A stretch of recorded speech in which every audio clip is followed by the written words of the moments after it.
안녕하세요.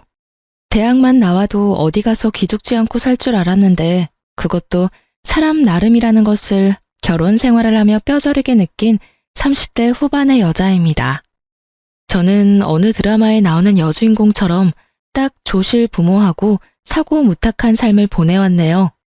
부모 없이 어디 의지할 곳도 없이 어려서부터 이곳저곳 전전하며 그렇게 자랐어요. 핀잔을 받으며 눈칫밥을 먹다 보니 저절로 독해졌고 나 하나쯤 스스로 건사하며 살아야겠다는 욕심도 생기더라고요. 그래서 저는 환경을 탓하지 않고 정말 악착같이 노력했고 누구나 알 법한 4년제 대학까지 나왔어요. 졸업 후에는 전공에 맞게 쭉 유치원과 어린이집 교사로서 경력을 쌓아왔고요. 제 시댁은 그야말로 배운 집안이라 자부심이 대단했어요. 시부모 전부 서울 유명 대학원 출신이었거든요. 저도 나름 열심히 살아왔다고 자부하지만 그저 그런 4년제 대학 졸업생은 시댁 식구들 눈에는 성에 차지도 않았죠. 그래서 결혼 반대가 무척이나 심했어요. 부모 없어도 당당하게 살려고 노력했던 지난 날들이 무색하게 가방끈이 짧고 또 부모가 없다는 이유로 결혼을 반대하실 땐 속이 많이 쓰리고 자존감도 많이 떨어졌어요. 평생을 함께하려고 약속했는데 그쪽 부모님이 반대하시니 어쩔 도리가 없었고요. 그런데 한참 시부모님을 설득하며 곤욕을 치를 때 찾아와준 축복 같은 우리 아이 덕에 결혼을 할 수 있었어요. 물론 시댁 식구 모두 혼전 임신의 소식에 집안에 수치라며 저를 내치려 했어요. 하지만 남편은 호적에서 파이는 일이 있어도 절대 헤어질 수 없다고 고집을 부렸고 그 덕에 저희는 가정을 꾸릴 수 있었어요. 그때만 해도 애 낳고 제가 시댁에 잘하고 좋은 모습을 보이면 마음을 얻을 수 있을 거라 생각했어요. 그러나 제가 시댁에서 예쁨을 받는 일은 전혀 없었습니다. 아니, 저라는 사람 자체를 인정해주지 않았다고 말하는 게 맞는 것 같네요. 차라리 저를 꼴도 보기 싫다고 시댁 근처에는 얼씬도 못하게 해줬으면 더 좋았을 텐데 시댁 식구들은 저를 뻔질나게도 찾아댔어요. 왜냐면 거의 식모살이 수준으로 저를 부려먹기 바빴거든요. 그뿐인 줄 아세요? 공부하는 남편의 발목을 제가 잡았다며 시모의 원망을 매번 들어야 했어요. 그래서 저는 그 원망이라도 피해보자는 마음으로 남편을 공부시켰어요. 그이가 석 박사 학위를 취득하기 위해 일까지 줄이고 전념하는 동안 저는 가정을 지키기 위해 투잡까지 뛰어가며 뒷바라지를 했어요. 그렇게 지내기를 수년 만에야 시부모님이 말하는 시댁의 명성에 남편도 구색을 맞출 수 있었어요. 하지만 그 후에도 제 노력을 인정받기는커녕 남편의 위상만 높아졌네요. 남편이 결혼 후에도 공부를 놓지 않는 인재라면서요. 그러니 저를 향한 시선은 여전히 곱지 못했고 시모는 그런 저에게 늘 이렇게 말하곤 하셨죠. 넌 정말 결혼 전이나 후나 어쩜 이리 한결같이 볼품이 없니? 너랑 한 공간에 있으면 내 눈을 버리는 기분이라니까. 넌 우리 집안 식구로 지내는 걸 감사히 여겨야 해. 알겠니? 배움도 적고 교양이라고 눈 씻고 찾을래도 못 찾는 널 사람이라 여기고 지내주니 말이야. 어머님, 저를 마음에 안 들어 하시는 거 잘 알아요. 그래도 제가 병균 같은 건 아니잖아요. 볼품없다 여기지 마시고 너그러운 마음으로 좋게 좀 봐주세요. 왜 네가 병균이 아니라고 생각하니? 우리 집안에서 환영받지 못하는 건 병균만도 못한 너뿐인데. 죽었다 깨어나도 내겐 너그럽게 쓸 마음이 없으니 이 집안에서 내 눈에 띄지 말고 네 할 일이나 잘하렴. 어머니, 제가 아내한테 제발 예의를 갖춰서 대해달라 말씀드렸잖아요. 이 사람도 저 만나기 전에는 자기 분야에서 열심히 일하는 멋진 사람이었어요. 저보다 더 강단 있고 대단한 사람이라고요. 어머니께서 제 아내를 무시하는 건 어머니 아들인 저를 무시하는 것과 같아요. 그러니 이제는 가족의 일원으로 인정해 주시고 좋은 마음으로 지내주세요. 시모가 제게 못되게 말할 때마다 남편이 나서서 저를 감싸고 또 자신보다 나은 사람이라고 표현해주며 또 지금의 자신을 있게 해준 사람이라고 표현해 주었어요. 그렇게 제 편에 서준 덕에 모진 시집살이도 참고 살았어요. 한 번은 이런 대우를 더는 받고 싶지 않아 저 역시 학업에 정진해 학위를 높여보려고 했지만 어떻게 알았는지 시모가 남편이 제 뒷바라지하는 꼴은 절대 못 본다며 노발대발을 하는 통에 제대로 시작도 못 해보고 끝이 났죠. 남편은 시모 눈치 보지 말고 제가 원하는 만큼 열심히 해보라고 했어요. 하지만 제가 시모의 등살에 감당할 엄두가 나지 않더라고요. 사실 제 남편에게는 형이 한 명 있는데 아내인 형님도 석사 학위를 취득해 잘 나가는 회사 연구원으로 있어요. 물론 형님은 아주버님과 결혼하기 전에 이미 능력이 좋았죠. 저는 그 때문에 시댁의 미움이 내게 쏠렸나 하는 생각을 참 많이 했어요. 그러나 꼭 학벌 때문만은 아니라는 사실을 저는 이미 그 훨씬 전부터 몸으로 느끼며 알고 있었어요. 형님은 결혼 후에도 일과 공부를 병행하며 박사 학위를 위해 공부까지 하는 중이었어요. 그리고 조실부모한 저와는 달리 형님네 집안은 돈이 많았어요. 그러니 같은 며느리라도 저울질을 하게 되는 건 너무 당연했어요. 시모가 형님을 참 예뻐했는데 그 수준이 어느 정도냐 하면 남들이 보기에도 형님이 시모의 친딸이라고 믿을 정도였어요. 시댁에 오면 정말 손 하나 까딱 안 했고 물 한 잔을 마시더라도 저더러 꼭 가져오라고 시켰어요. 그리고 그걸 제지하는 사람은 아무도 없었고요. 형님은 늦음하게 아이를 출산했는데 상전도 그런 상전이 없었어요. 조리원에서만 꼬박 한 달을 쉬고 왔음에도 몸조리를 핑계로 저더러 틈만 나면 다리를 주무르라며 시켰어요. 그런데 노산이라 그런지 아이가 몸이 약해서 자주 아팠어요. 큰 병이 있거나 한 건 아니지만 잔병치레도 많고 유행하는 질병은 피해가는 법이 없이 죄다 걸리곤 했어요. 그래서 맞벌이 부부로 지내던 형님은 믿고 맡길 사람이 필요하다며 제가 근무하고 있는 어린이집에 애를 입학시켰어요. 그러면서도 제가 가족이라는 사실이 창피하다며 그렇게도 꽁꽁 숨겨댔어요. 그리고 뒤로는 제게 아이를 잘 케어하라고 당부까지 하더라니까요. 어느 정도 각오는 했지만 형님의 육아 방임은 점차 심해졌어요. 자기가 바쁘다는 핑계로 아이를 우리 집에서 재우는 날까지 생기기 시작했거든요. 초반에는 이해하려고 노력했어요. 형님이 바쁘게 일하는 것은 인정할 수밖에 없는 사실이잖아요. 하지만 한 달에 한두 번 정도였던 게 2주에 서너 번씩 늘면서 제 일상에까지 피해를 끼치게 됐어요. 저는 큰맘 먹고 형님에게 딱 잘라 말했어요. 형님, 일 때문에 바쁘신 건 이해하는데요. 이렇게 자주 제게 맡기시면 저도 제 일정에 차질이 생기기도 하거든요. 피치 못할 사정이 아니라면 저희 집에서 재우는 건 좀 자제해 주셨으면 해요. 동서도 참, 가족 좋다는 게 뭐니? 힘들 때 도우면서 지내는 거 아니야? 동서 말대로 내가 좀 바빠야지 말이야. 어젠 정말 어쩔 수가 없었다니까. 그쵸, 가족이니 도우면서 지내는 건 당연해요. 하지만 제 일상까지 꼬이니까 힘든 날들이 생기네요. 동서 덕 좀 보나 했더니 큰 의미도 없네. 알겠어. 내가 조금 더 신경 쓸게. 형님이 순순히 알겠다고 해 한시름 놓았는데 다음 날 시모가 제게 퇴근하면 시댁으로 오라며 전화를 해온 거예요. 그런데 기가 막힌 광경이 펼쳐져 있더라고요. 분명 저와 대화할 땐 좋게 넘어갔던 일을 제게 서운함까지 느꼈다며 문제 삼으며 온 식구들 앞에서 눈물을 뚝뚝 흘려대는 겁니다. 퇴근이 많이 늦어지는 바람에 동선에서 아이가 이미 잠든 후라 몇 번 그대로 재운 적이 있었어요. 그런데 동서가 어제 제게 자기 일상까지 침해하는 짓이라며 면박을 주는데 형님, 그게 다 무슨 말씀이세요? 제가 언제 면박을 줬다고 그러시는 거예요? 동서, 내가 미안해. 내가 나 바쁜 것만 생각하고 동서 힘들 걸 헤아리지 못했어. 나는 윗사람 자격도 없어.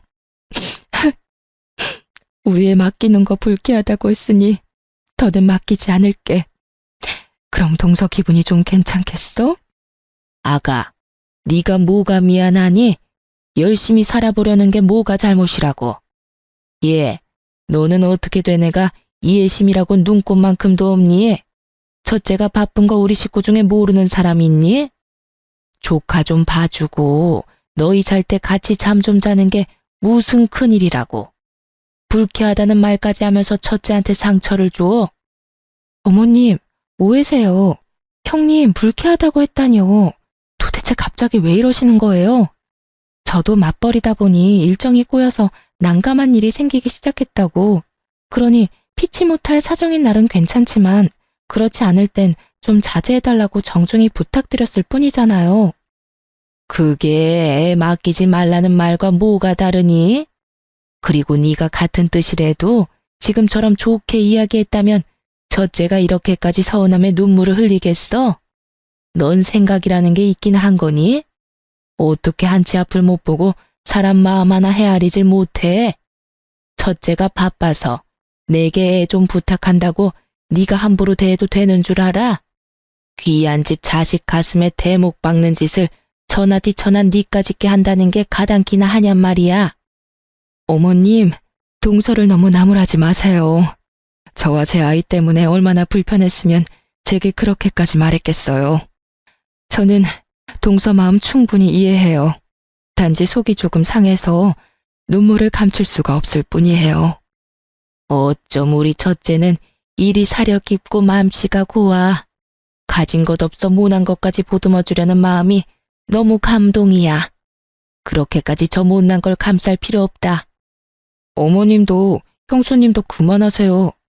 집사람이 오죽 힘들면 그런 말을 했을지를 먼저 진심으로 헤아려 보시라고요. 사실 제 조카지만 아내가 전반적으로 챙기게 두는 것도 제 입장에서 미안한 일이에요. 거기다 형과 형수님이 너무 자주 맞는 것도 맞고요.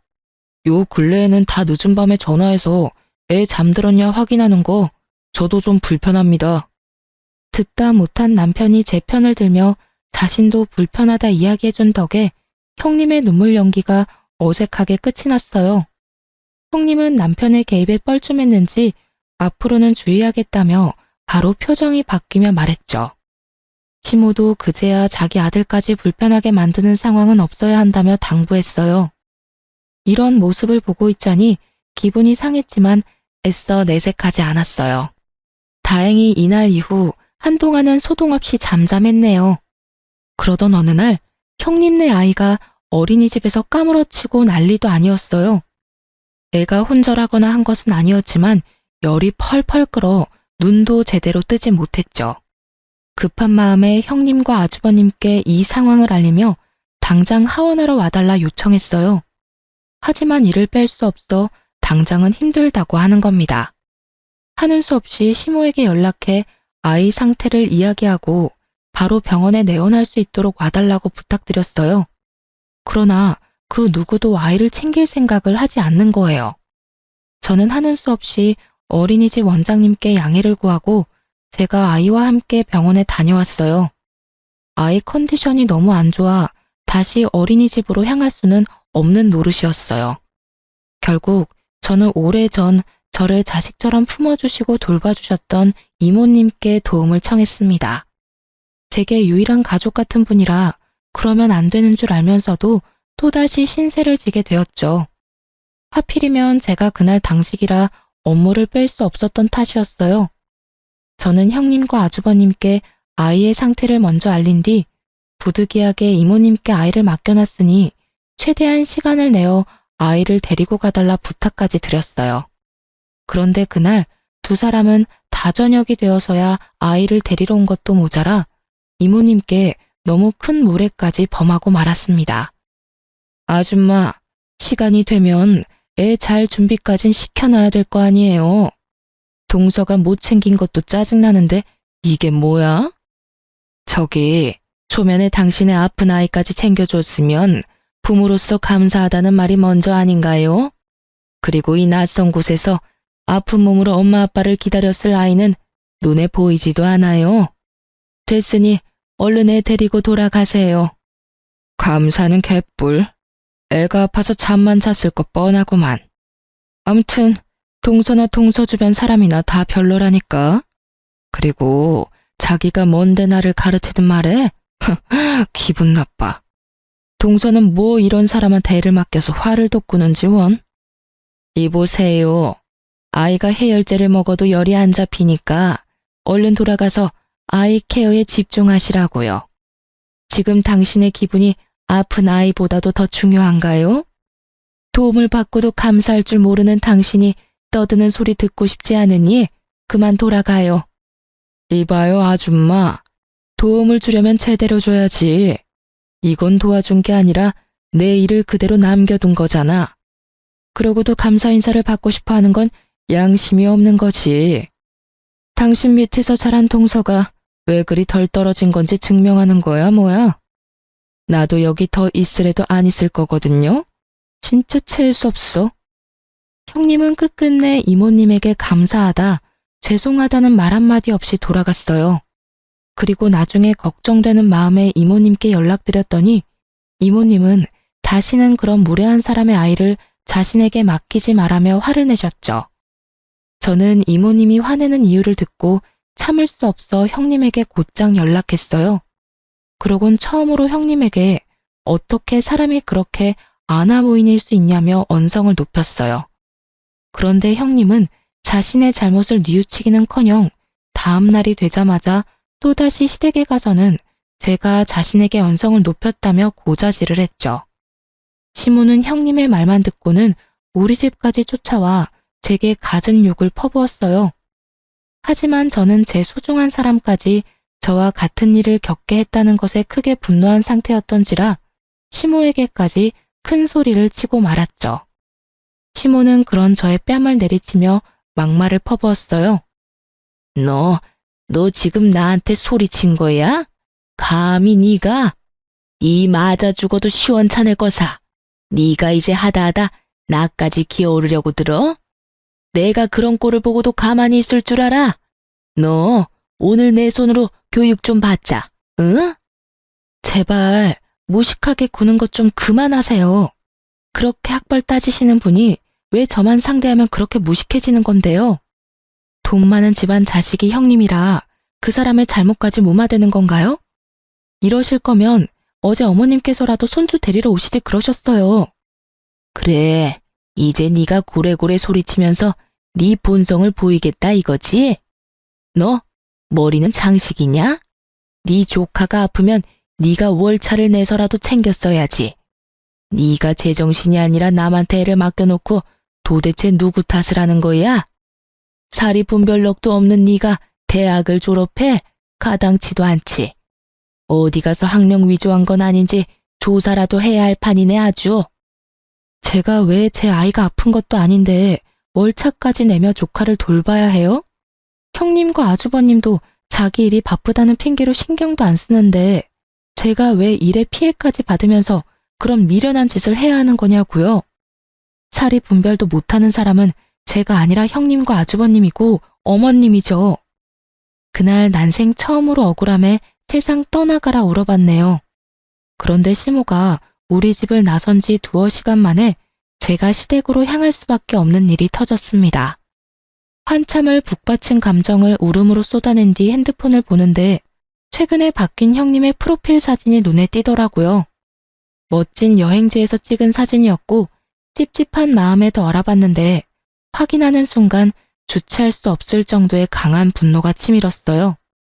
사진 속 그날은 바로 아픈 조카를 이모님이 돌봐주었던 날이자 형님과 아주버님이 둘이서 당일치기로 여행을 다녀온 날이었던 거예요. 저는 그걸 알고 시댁을 뒤엎을 요량으로 찾아가 온몸의 분노를 표출했죠. 형님, 진원이 아파서 제 이모님한테 손 벌린 날 설마 아주버님과 여행 다녀오셨어요? 남한테 아픈 애 맡겨두고 희희낙낙 웃으며 놀다 왔냐고요. 동서, 갑자기 찾아와서 시부모님 앞에서 왜 이래? 여행을 다녀오고 안 다녀오고 그게 뭐가 중요하다고. 내가 여행 다녀온 게 시댁까지 쫓아와서 위아래 없이 굴 일이야? 정말 너무한 것도 정도가 있지. 이건 답이 없네. 오늘 제대로 시시비비를 가려봐요. 아픈 애를 두고 여행 다녀오는 부모라는 것도 웃기지만 부부가 놀려고 아픈 애를 생판 모르는 남한테 맡긴다는 게 부모로서 그게 맞는 처사라고 생각하세요? 애 좀 봐줬다고 지금 나한테 훈수라도 하러 왔니? 동서 일이나 잘하고 동서 처사나 올바른 건지 따져봐. 손윗 사람한테 따지려고 시댁까지 쫓아온 것도 모자라 시부모님 앞에다 두고 이런 행동을 보이는 게 맞는 거야? 그리고 원래 애들은 좀 아프면서 크는 거야. 형님, 원래 애들은 아프면서 큰다고 아픈 애를 부모가 돌보지 않는 게 맞는 건가요? 뻔뻔하게 나오면 그게 다 맞는 말인 줄 아시냐고요. 생판 모르는 남한테까지 애를 맡겼던 날이에요. 그런데도 뭐 하나 느끼는 바가 없으세요? 뭐야? 동서가 부족해서 뭘 모르나 본데 우리 같은 인재들이 시간 빼는 게 어디 쉬운 줄 알아? 막말로 내가 동서 있는 어린이집 보내는 이유가 다 뭔데? 그런 일 있을 때 애 잘 챙기라고 보내는 거잖아. 내 돈을 월급으로 받는 주제에 어디서 큰 소리야? 이모님인가 뭔가한테 맡겼던 것도 네가 다른 선생한테 당직 날짜 바꿔달라고 부탁했으면 됐을 일인데 네가 크게 만든 거잖아. 그래놓고 왜 이제 와서 나한테 시비야? 저희는 감정이 격해져 결국 서로의 머리채까지 잡고 싸움을 벌였어요. 급하게 시부모님이 저희를 말렸지만 싸우는 사이 제 손톱에 형님 한쪽 뺨이 긁혔어요. 그러자 시모는 형님 얼굴을 보고는 멍청한 것이 굴러들어와 집안 사람을 다 팬다며 저더러 사람도 아니라고 오버스럽게 난리를 쳐댔죠. 저는 제게 노발대발하는 시모와 형님을 뒤로 한 채 거실에 차려진 다과상을 죄다 엎어버렸습니다. 시모와 형님은 제게 머리가 어떻게 된 거 아니냐고 미친 사람 취급하며 고함을 쳤어요. 저것이 진짜 머리가 어떻게 된 거 아니야? 야, 너 진짜 이 집에서 쫓겨나고 싶어? 우리 아들이 네 편 들어주니까 이제 눈에 뵈는 것도 없냔 말이야. 너 같은 식충이를 가족으로 거둬줬으면 감사한 줄 알고 살아야지. 어디 이런 못돼 먹은 행동을 해? 까마귀 고기라도 잡섰어요? 당신들이 가족이라는 이유로 날 괄시하고 괴롭혔던 건 뭐 잘한 행동이야? 나도 남편 보며 당신들 만행을 참아주는 건 오늘부로 끝이야. 내가 당연 모든 걸 똑같이 돌려줄 테니까 어디 한번 즐겨보던가. 저런, 아니 어디서 저런 말도 안 되는 것이 집에 굴러 들어왔어? 네가 참지 않으면 어쩔 건데? 어쩔 수 있는데?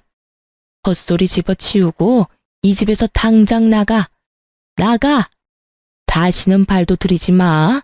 알겠어? 가지 말라고 해도 갈 참이었어요. 악마보다 더 악질인 당신네들이랑 한 공간에 있기 역겨워서 숨을 쉴 수가 있어야지.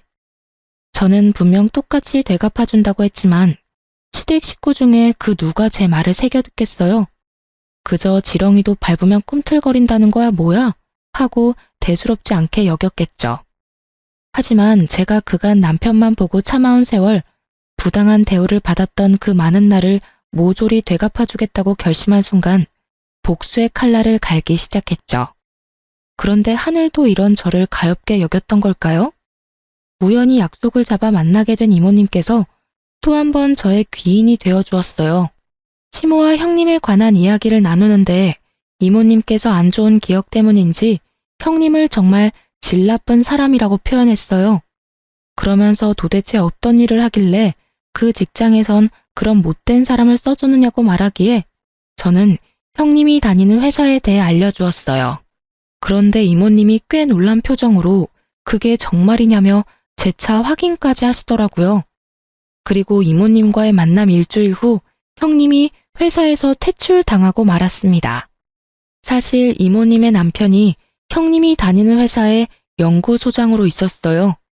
그래서 저는 형님이 아이가 아팠던 날에 대한 진실을 이모님께 모두 털어놓았고 혹시 가능하다면 연구소장님께 형님이 부당하게 이득을 취한 정황은 없는지 꼭 확인해주라고 청해달라 부탁드렸죠. 이모님도 형님 같은 사람은 좋은 곳에서 대우받으며 일할 가치도 없는 사람이라며 저를 대신해 말을 전해주었어요. 실로 연구소장님은 형님의 평판과 업무 능력 등을 조사해 나섰고 형님이 그간 해왔던 만행이 낱낱이 밝혀지고 말았던 거죠. 조카가 이모님께 맡겨졌던 그날의 일을 포함해 이전부터 줄곧 이런 방식으로 조퇴나 월차를 냈던 정황이 전부 밝혀지면서 업무 태만으로 해고를 당한 거예요. 하지만 형님은 그때까지만 해도 자신이 잘렸다는 사실을 인정할 수 없다며 자기 같은 인재를 버린 것을 후회하게 만들 거라고 다른 연구원 이곳저곳을 알아보며 뛰어다녔어요. 하지만 이미 연구소장님이 자신의 인맥까지 동원해 손을 써놓은 후였고 졸지의 형님은 나이 가득 찬 취업준비생으로 전락하고 말았어요. 형님이 취업준비로 쩔쩔매고 있던 어느 날 아주버님께서 갑작스럽게 저희 부부를 찾아왔어요. 이전에는 단 한 번도 저희를 먼저 찾은 적 없던 분이라 적잖게 놀랐죠. 그런데 사람이 참 간사하죠. 아쉬울 때 꼭 그렇게 살갑게 굴면서 도움을 청하는 게 말이에요. 모든 안 좋은 일은 한 번에 겹쳐오곤 하잖아요. 형님네도 딱 그런 상황에 놓였던 거예요. 아주버님이 5년 전쯤부터 사업을 시작했는데 처음부터 잘 돼서 무섭게 성장했어요. 그런데 딱 이 타이밍에 갑자기 투자하기로 되어 있던 곳에서 변심으로 투자하지 않겠다고 해버린 거죠. 아주버님은 투자받을 걸 굳게 믿고 이미 일을 키운 상태라 당장 그 투자금이 없으면 빚을 내야 한다며 우는 소리까지 하며 도와달라 하더라고요. 동생아, 가족 좋다는 게 뭐냐? 이렇게 서로 힘들 때 돕고 사는 거 아니겠어? 지금 네 형수 처지가 좋지 못한 거 잘 알잖아. 그런데 나도 적자에 빚까지 생기면 애까지 있는데 어쩌냐. 제발 이번만 좀 도와주라. 나중에 나도 너희 부부 도울 일 있으면 나도 꼭 도울게. 재수씨, 우리 진원이 참 예뻐하잖아요. 우리 아이 봐서라도 좀 도와줘요. 아내랑 상의해보고 연락해줄게, 형. 너무 갑작스러운 부탁이고 금액도 적지 않아서 고민해봐야 할 것 같아. 아니, 가족 일인데 고민하고 말고 할 게 뭐 있어. 너희 그만한 돈도 없는 건 아니잖아. 너도 돈 잘 벌지. 재수씨도 우리만큼은 아니어도 입에 풀칠할 정도는 벌잖아. 그런데 뭐가 문제라고 뜸을 들이려고 그래. 그냥 서로 얼굴 보고 이야기한 김에 정하고 빌려주면 되지. 안 그래요, 재수씨? 그럼 아주버님, 얼굴 보고 이야기한 김에 딱 말씀드릴게요. 저는 투자금 빌미로 아주버님께 돈 빌려주기 싫네요. 저희 없는 살림에 남편 공부하면서 아끼고 아끼며 지낼 때 형님도 아주버님도 돈 잘 벌고 잘 살았잖아요. 그때 제 남편이 한 학기 등록금만 좀 도와달라고 부탁했을 때 뭘 하셨죠? 개미처럼 일하는 네 와이프가 자기 몸을 팔아서라도 마련할 텐데 왜? 라고 했던가요? 재수씨, 그땐 나도 철이 없어서 그런 거죠. 이번에 도와주면 나중에 제가 도울 일 있을 때 꼭 돕겠다니까요. 저 지금 자존심 다 내려놓고 이렇게 부탁하는 건데 거절하면 섭섭해요. 그럼 그 자존심 챙기세요. 그리고 이참에 한 말씀 더 드리자면요. 재작년에 남편이 드린 투자금도 이참에 회수할까 해요. 그러니까 지금 빌리는 금액의 최소 2배는 구하셔야겠네요. 예? 투자금을 회수한다고 했어요, 지금? 아니, 재수씨가 뭔데 제 동생이 제 회사에 투자한 돈을 회수해요. 쥐뿔도 없이 우리 집에 들어와서 이만큼 사는 것도 다 내 동생 덕인데 재수씨가 읽어둔 게 뭐 있다고 내 동생 돈을 재수씨가 주물러요. 야, 절대 안 돼. 너 지금 재수씨 말 듣고 투자금 회수하면 우리 우애는 완전 끝이니까 그런 줄 알아. 알겠어? 아주버님, 남편이 넣은 그 투자금의 대부분이 제 돈이에요. 남편이 늦음하기 경제활동을 시작했는데 그 당시에 그만한 큰 돈이 어디서 나요. 내 돈 내가 알아서 하겠다는데 왜 간섭하세요? 여보, 방금 아주버님이 하는 말 들었지? 나 당장 투자금 회수해줘요. 사실 남편 뒷바라지하며 우리 가족의 미래를 생각하면서 악착같이 모았던 돈이 있었어요. 아주버님이 그 당시만 해도 저와 남편을 너무 무시해서 제가 남편 기라도 살려주려고 그 돈 쥐어주며 아주버님 사업에 당신이 투자하는 것처럼 해서 투자금 넣으라고 시켰어요. 저야 원래도 시댁 식구들이 무시하는 게 일상이라 괜찮았지만 제 남편까지 은근히 배제당하고 무시당하는 건 참을 수가 없었거든요. 하지만 돈을 빌리러 와놓고 은근 협박조를 띠는 아주버님의 태도에 눈꼽만큼도 도움을 주고 싶지 않더라고요. 아주버님은 제 투자금이라고 말하니 놀란 토끼 눈을 하며 남편에게 사실 여부를 확인했어요. 남편이 제 말이 다 맞다고 하자 아주버님은 금세 태세 전환을 해 제게 투자금 회수하는 이유가 뭐냐며 제발 도와달라 절절히도 말했어요. 재수씨, 내가 미안해요. 내가 실언을 했어요. 혹시 이 시기에 투자금을 회수하려는 이유가 뭐예요? 제 아내 때문이라면 제가 대신 사과할게요. 정말 미안해요. 그러니까 투자금 회수 얘기는 없던 걸로 해줘요. 예? 재수씨 부모님도 안 계셔서 우리가 유일한 가족이라면서요. 그러니까 가족끼리 서로 좀 부족해도 이해하고 돕고 살아요. 제 가족은 얼마 전에 없어져서요. 유일한 가족이 남편과 제 아이뿐이라 이해할 것도 도울 것도 없네요. 그만 돌아가 주세요. 아주버님께서 이러시는 거 상당히 불편해요. 재수씨, 그게 무슨 서운한 말이에요. 가족이 왜 없어져요? 우리가 다 가족이지.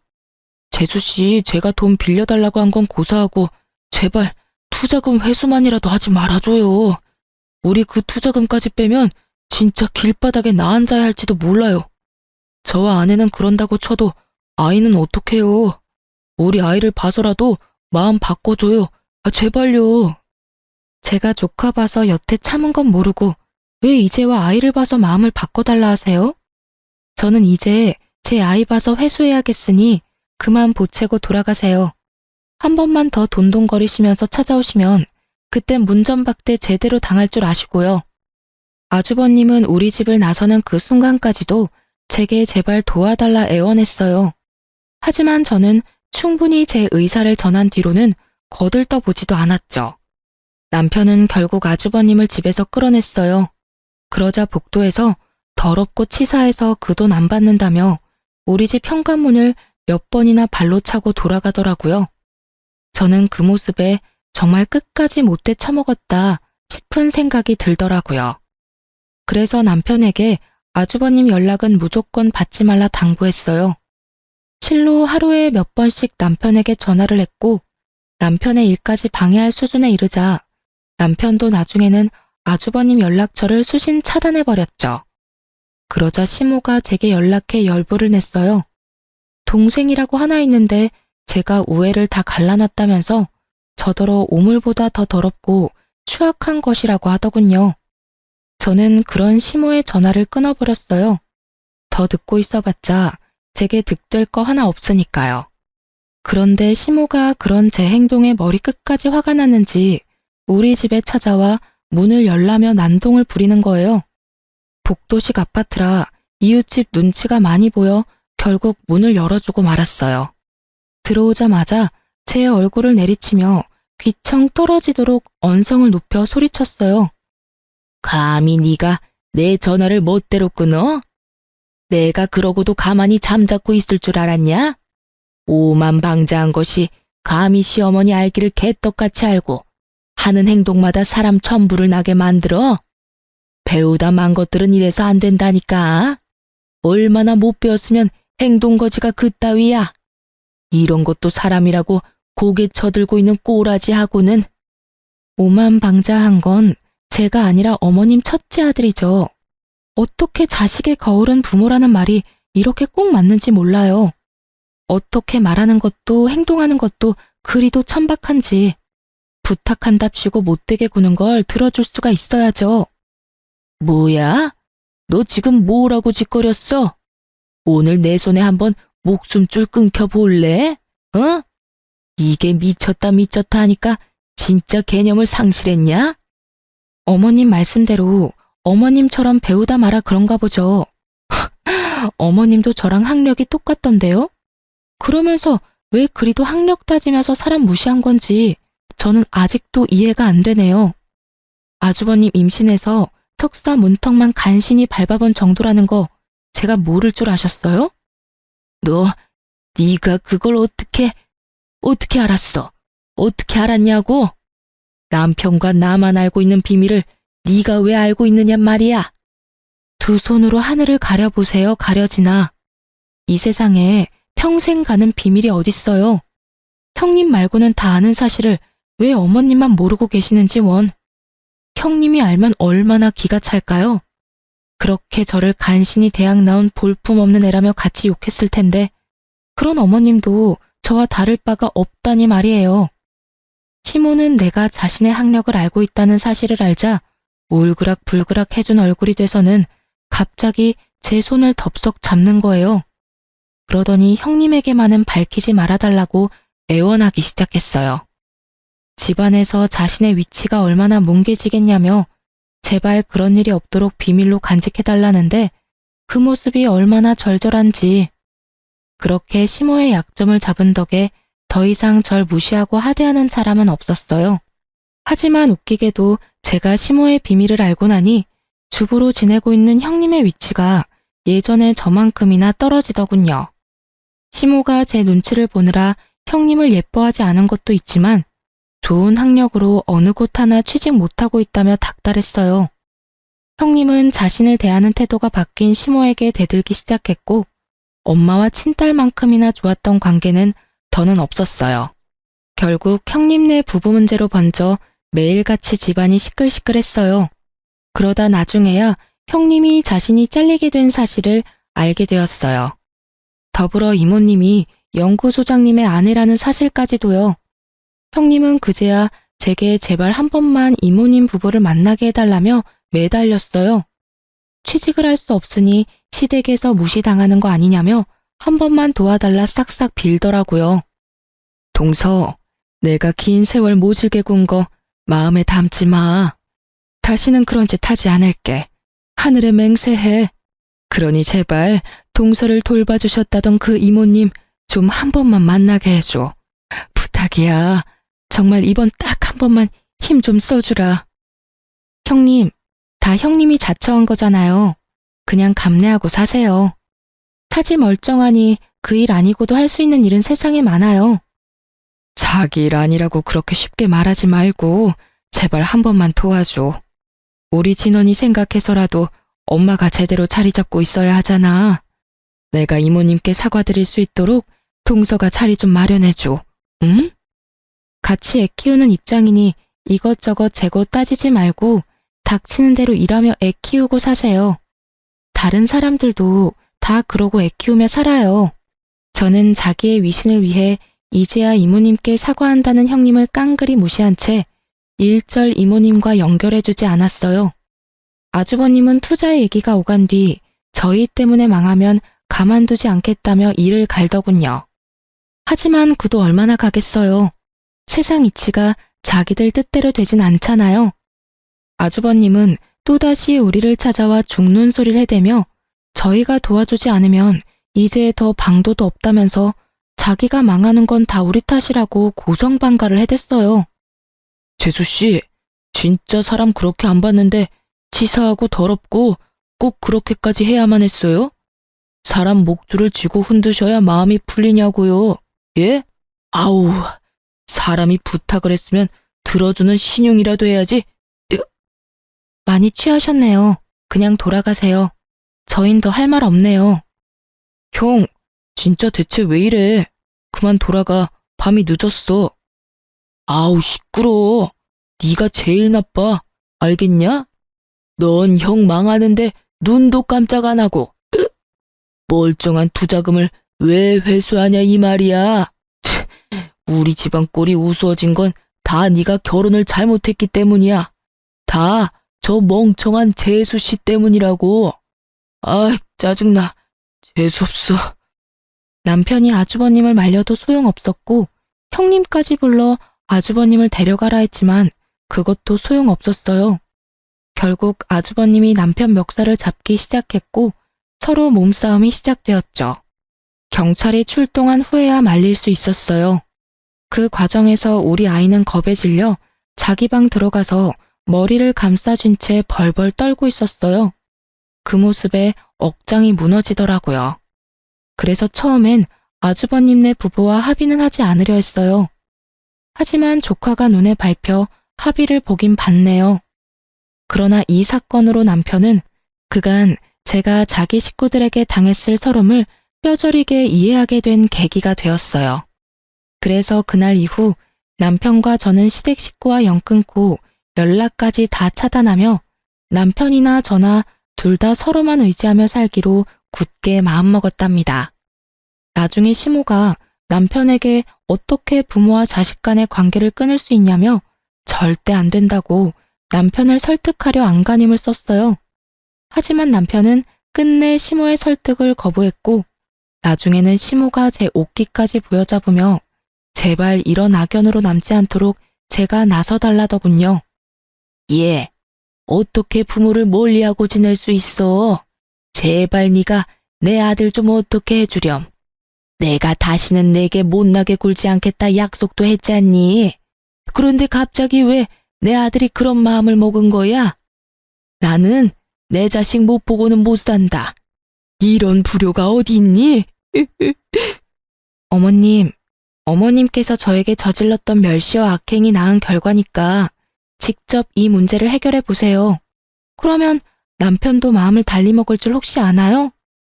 죄송하지만 저는 원래도 부모가 없던 몸이라 아쉬울 게 하나 없네요. 아니, 제가 앞으로 어머님과 아주버님 내외를 마주하지 않아도 된다고 생각하니 이제야 숨이 쉬어져요. 그러니 이제 그만하세요. 나는 시모의 마지막 애원도 딱 잘라냈어요. 그제야 시모는 눈물바람을 하며 지난날의 자신의 언행에 후회라는 걸 하게 되었네요. 후에도 제가 근무하는 곳에 찾아왔지만 저는 절대 시모를 만나주지 않았어요.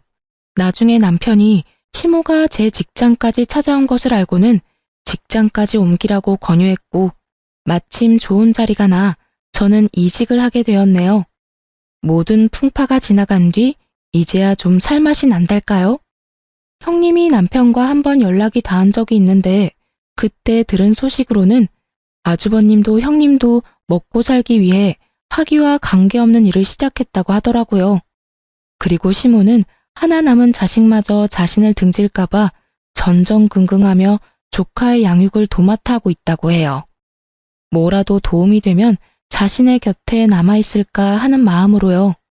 나중에 그렇게 없는 듯 계시던 시부가 시모의 양육을 보고는 남편에게 조카만이라도 돌봐줄 수 없겠냐고 부탁하셨죠.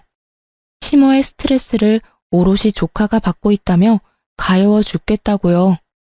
하지만 남편은 그것 또한 그들이 만든 상황이니 절대 우리 부부는 개입하지 않겠다고 선을 그었어요.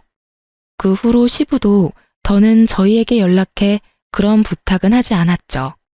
시모와 아주버님네를 보니 학벌은 삶에 있어 중요하지만 결코 인생의 전부가 될 수 없다는 것을 다시금 깨닫게 되었어요. 지금 저희 부부는 아이와 단란하게 지내며 소소한 행복 속에서 지내고 있답니다. 그리고 저는 새로운 어린이집에서 새롭게 자리 잡아 제 일상이 좀 더 윤택하게 변화했어요. 이전에는 더 나은 곳으로 옮기며 급여나 환경 모두 훨씬 좋아졌거든요. 이전의 일상에서는 상상해보지도 못한 그런 여유로움을 이제는 매일 누리며 지낸다는 것만으로도 행복해요. 비록 남편이 가족과 멀어진 것은 안타깝지만 남편도 지금의 생활이 더욱 만족스럽다고 얘기해주어 한시름 놓았네요.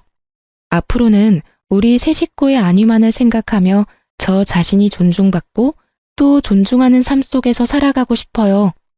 다사다난한 30대를 잘 마무리하는 해를 보내고 부디 제 40대는 찬란하게 피어나길 바라며 이만 사연을 마칩니다. 시청자분들께서도 늘 존중의 삶 속에서 평안하시길 기원합니다.